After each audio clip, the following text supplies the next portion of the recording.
All right, good morning. Welcome to your first NTI assignment for engineering. I'm going to go over a little bit of today's assignment, and I hope you had a good weekend. I know it's been an interesting weekend. We talked about this a little bit at the end of the day on Thursday.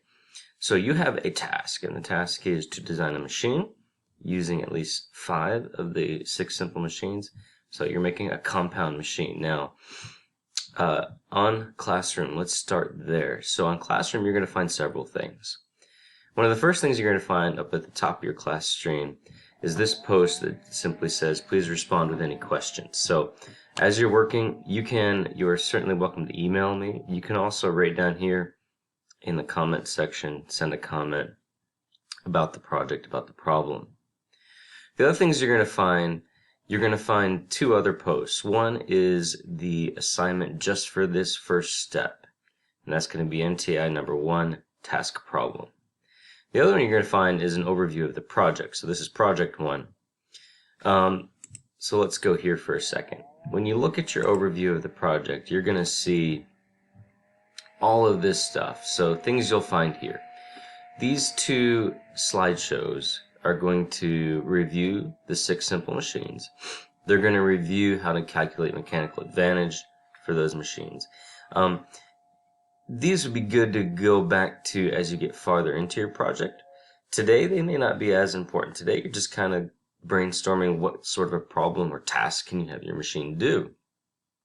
Over here, this is the assignment. So you're going to see this. This is going to go over what you need to do for your project. And while that's opening, let's go back here. This is going to be the day-by-day plan. You can look back here if you want, but I'll also be posting individually to Google Classroom each day. And this is likely to change, so just be aware. The timeline here might change. The specific things that are described here might change. Changes will probably be simplifications of it rather than more work. I'm going to try to make this as straightforward as possible.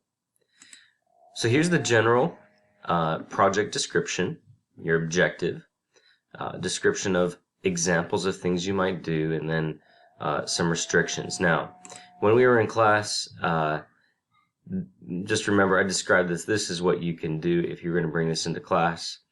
That is optional because you're going to be doing this at home. That's really optional, so I'm going to go ahead and just gray that out. That's not as critical for the machine you make at home, but you should have 5 of the 6 simple machines, 7 steps from start to finish, have a creative theme or decoration, and the only time you may touch it is to begin it, and you must complete the task within 5 minutes. Now, let's go back here to the main page. So what I've posted for you is today. The other thing you'll find on your classroom is every day you'll find a description of that day's learning target. In this case, the learning target for today is I can apply the design process to solve a physical problem by creating a compound machine composed of multiple simple machines. Here's our standard: specify criteria and identify constraints, define a problem, and determine the most appropriate solution. Now that's going to take us a few days to do all that. Down here, today you're going to see a video, and this is a video of my dog chasing a tennis ball. I'll talk about that more in a second. You're also going to see a link to a flip grid.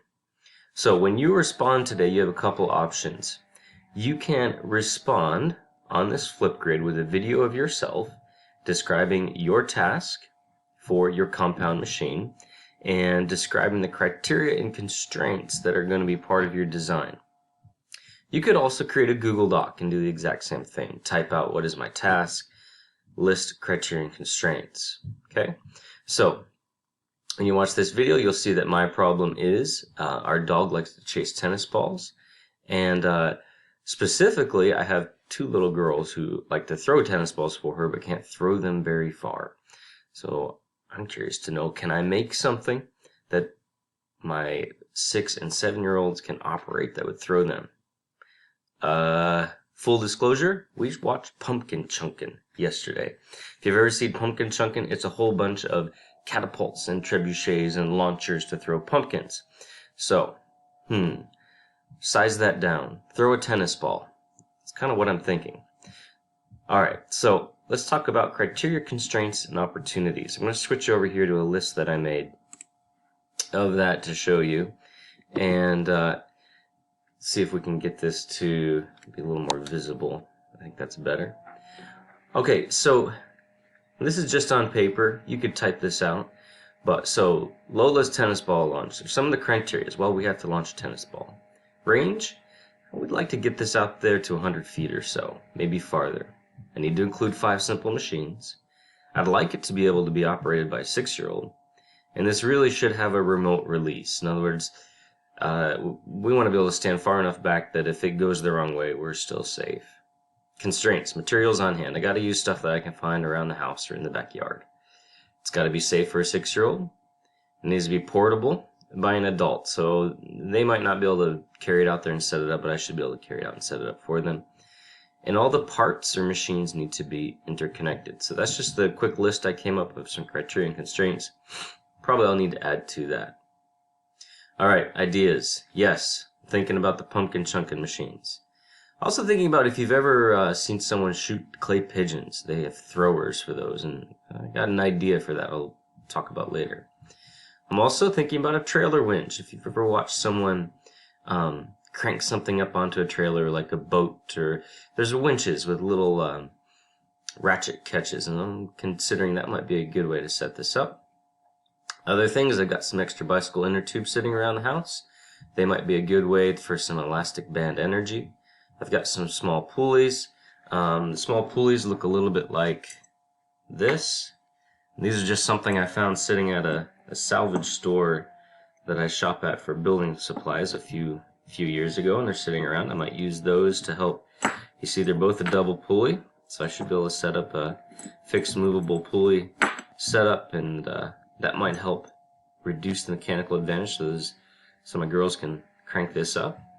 I've got a bunch of wood sitting around from other projects and some PVC pipe leftovers from some plumbing that I've done.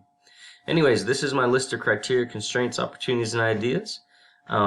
This is all you need to turn in for today. First, tell me, what are you making? What's your problem? In this case, my problem is going to be I'm going to launch a tennis ball for Lola. What are your criteria? What are your constraints? And what kind of opportunities do you see as you get ready to do this? All right, so that's assignment number 1. Good luck. Have fun. And pay attention, because as requested by my 6th period class, there will be pictures of my pigs coming.